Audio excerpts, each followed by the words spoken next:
Andrew Yang. If you've heard anything about me and my campaign, you've heard that someone is running for president who wants to give every American $1,000 a month. I know this may sound like a gimmick, but this is a deeply American idea, from Thomas Paine to Martin Luther King to today. Let me tell you why we need to do it and how we pay for it. Why do we need to do it? We already automated away millions of manufacturing jobs, and chances are your job could be next. If you don't believe me, just ask an auto worker here in Detroit. How do we pay for it? Raise your hand in the crowd if you've seen stores closing where you live. It is not just you. Amazon is closing 30% of America's stores and malls and paying zero in taxes while doing it. We need to do the opposite of much of what we're doing right now, and the opposite of Donald Trump is an Asian man who likes math. So let me share the math. $1,000 a month for every adult would be $461 million every month right here in Detroit alone. The automation of our jobs is a central challenge facing us today. It is why Donald Trump is our president, and any politician not addressing it is failing the American people. Mr. Yang, I want to bring you in. You support a Medicare for All system. How do you respond to Governor Inslee? Well, I just want to share a story. When I told my wife I was running for president, you know the first question she asked me? What are we going to do about our health care? That's a true story, and it's not just us. Democrats are talking about health care the wrong way. As someone who's run a business, I can tell you flat out our current health care system makes it harder to hire. It makes it harder to treat people well and give them benefits and treat them as full-time employees. It makes it harder to switch jobs, as Senator Harris just said, and it's certainly a lot harder to start a business.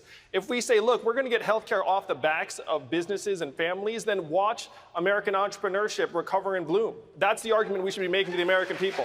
Thank you, Mr. Yang. Mayor de Blasio. I'm the son of immigrants myself. My father immigrated here as a graduate student and generated over 65 US patents for GE and IBM. I think that's a pretty good deal for the United States. That's the immigration story we need to be telling. We can't always be focusing on some of the distressed stories. And if you go to a factory here in Michigan, you will not find wall-to-wall immigrants. You will find wall-to-wall robots and machines. Immigrants are being scapegoated for issues they have nothing to do with in our economy. Thank you, Mr. Yang. Mr. Yang, why are you the best candidate to heal the racial divide in America? Your response. I spent 7 years running a nonprofit that helped create thousands of jobs, including hundreds right here in Detroit, as well as Baltimore, Cleveland, New Orleans. And I saw that the racial disparities are much, much worse than I'd ever imagined. They're even worse still. A study just came out that projected the average African-American median net worth will be 0 by 2053. So you have to ask yourself, how is that possible? It's possible because we're in the midst of the greatest economic transformation in our history. Artificial intelligence is coming. It's going to displace hundreds of thousands of call center workers, truck drivers, the most common job in 29 states, including this one. And you know who suffers most in a natural disaster? It's people of color, people who have lower levels of capital and education and resources. So what are we going to do about it? We should just go back to the writings of Martin Luther King, who in 1967, his book Chaos or Community, said we need a guaranteed minimum income in the United States of America. That is the most effective way for us to address racial inequality in a genuine way and give every American a chance in the 21st century economy. Mr. Yang, thank you very much. In poll after poll, Democratic voters saying that having a nominee who can beat President Trump is more important to them than having a nominee who agrees with them on major issues. And right now, according to polls, they say the candidate who has the best chance of doing that, of beating President Trump, is Vice President Biden. Why are they wrong? Well, I'm building a coalition of disaffected Trump voters, independents, libertarians, and conservatives, as well as Democrats and progressives. I believe I'm the candidate best suited to beat Donald Trump. And as for how to win in Michigan and Ohio and Pennsylvania, the problem is that so many people feel like the economy has left them behind. What we have to do is we have to say, look, there's record high GDP and stock market prices. You know what else are at record highs? Suicides, drug overdoses, depression, anxiety. It's gotten so bad that American life expectancy has declined for the last 3 years. And I like to talk about my wife who's at home with our 2 boys right now, one of whom is autistic. What does her work count at in today's economy? 0, and we know that's the opposite of the truth. We know that her work is among the most challenging and vital. Mr. Yang, women on average earn 80 cents, about 80 cents for every dollar earned by men. Senator Harris wants to fine companies that don't close their gender pay gaps. As an entrepreneur, do you think a stiff fine will change how companies pay their female employees? I have seen firsthand the inequities in the business world where women are concerned, particularly in startups and entrepreneurship. We have to do more at every step. And if you're a woman entrepreneur, the obstacles start not just at home, but then when you seek a mentor or an investor, often they don't look like you, and they might not think your idea is the right one.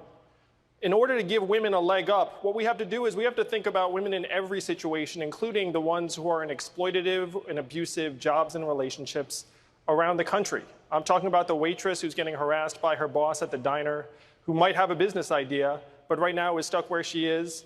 What we have to do is we have to give women the economic freedom to be able to improve their own situations and start businesses. And the best way to do this is by putting a dividend of $1,000 a month into their hands. It would be a game changer for women around the country because we know that women do more of the unrecognized and uncompensated work in our society. It will not change unless we change it. And I say that's just what we do. You know what the talking heads couldn't stop talking about after the last debate? It's not the fact that I'm somehow number 4 on this stage in national polling. It was the fact that I wasn't wearing a tie. Instead of talking about automation and our future, including the fact that we automated away 4 million manufacturing jobs, hundreds of thousands right here in Michigan, we're up here with makeup on our faces and our rehearsed attack lines, playing roles in this reality TV show. It's one reason why we elected a reality TV star as our president. We need to be laser focused on solving the real challenges of today, like the fact that the most common jobs in America may not exist in a decade, or that most Americans cannot pay their bills. My flagship proposal, the Freedom Dividend, would put $1,000 a month into the hands of every American adult, be a game changer for millions of American families. If you care more about your family and your kids than my neckwear, enter your zip code at yang2020.com and see what $1,000 a month would mean to your community. I have done the math. It's not left. It's not right. It's forward. And that is how we're going to beat Donald Trump in 2020. Senator Booker.